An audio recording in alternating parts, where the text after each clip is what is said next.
করি। সেই জন্য যুব সমাজকে একটা মেসেজ দিয়ে চাই, তোমার প্রতিবেশী যদি সংখ্যালঘু হয়ে থাকে তাদের নিরাপদের দায়িত্ব প্রশাসন যেমন নিবে তোমাকেও নিতে হবে। কথা বলেন ঠিক কিনা বলেন? এটা স্বাধীন সোনার বাংলাদেশ। এখানে হিন্দু থাকবে, বৌদ্ধ থাকবে, খ্রিস্টান থাকবে, জুম্মা থাকবে, চাকমা থাকবে, সব উপজাতির এখানে থাকবে। 32টা তাদের ভেতর আমাদের যেভাবে নিরাপদ থাকবে, অন্যান্য জাতি গোষ্ঠীরাও সবাই নিরাপদ থাকতে হবে। হাত তুলে বলেন ঠিক কিনা বলেন? আমরা মুসলমানদেরকে জঙ্গি বানাইতে চাই বিশ্বের কাছে। এমন মুসলমান নামধারী মুনাফিক আছে না নাই বলেন?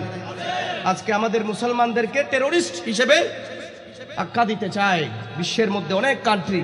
মনে রেখো, মুসলমান কখনো জঙ্গিবাদে বিশ্বাসী নয়। মুসলমানরা শান্তিতে বিশ্বাসী। মুসলমান কখনো মারামারিতে বিশ্বাসী নয়।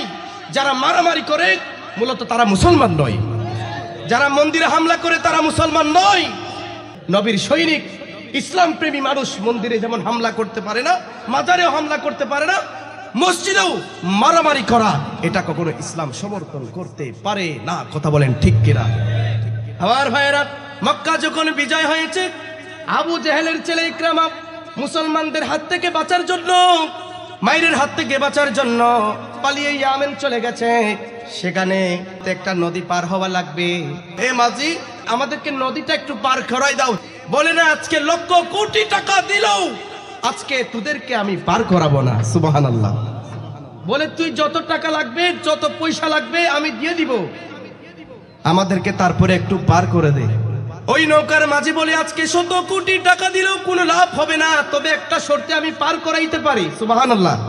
বলে আজকে লক্ষ কোটি টাকা দিলেও আজকে আমি তোদেরকে পার করে দিতে পারবো না, তবে একটা শর্তে আমি পার করে দিতে পারি। বলে কি শর্ত? বলে নবী মুহাম্মাদের কালমা যদি তুই পড়তে পারিস আমি পার করে দিব।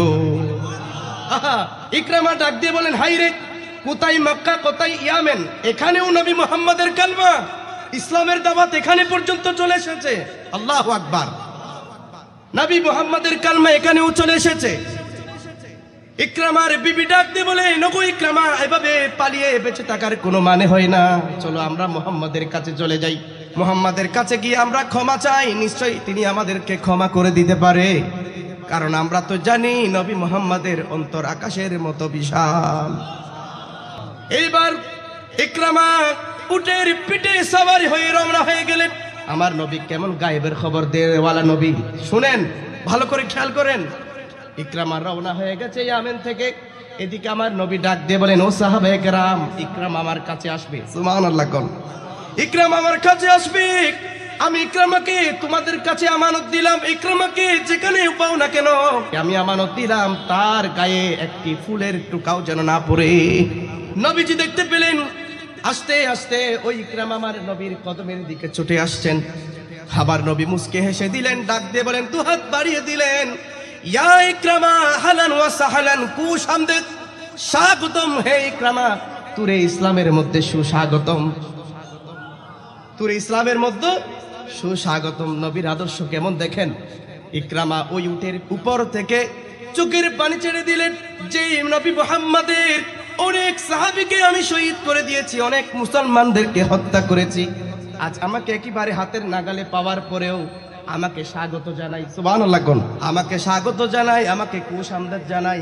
ওই ইকরামা চোখের পানি ছেড়ে দিয়ে বলে, ইনি তো সাধারণ কোনো মানুষ নয়, সাধারণ কোনো জাত নয়, নিশ্চয়ই ইনি আল্লাহর পয়গম্বর।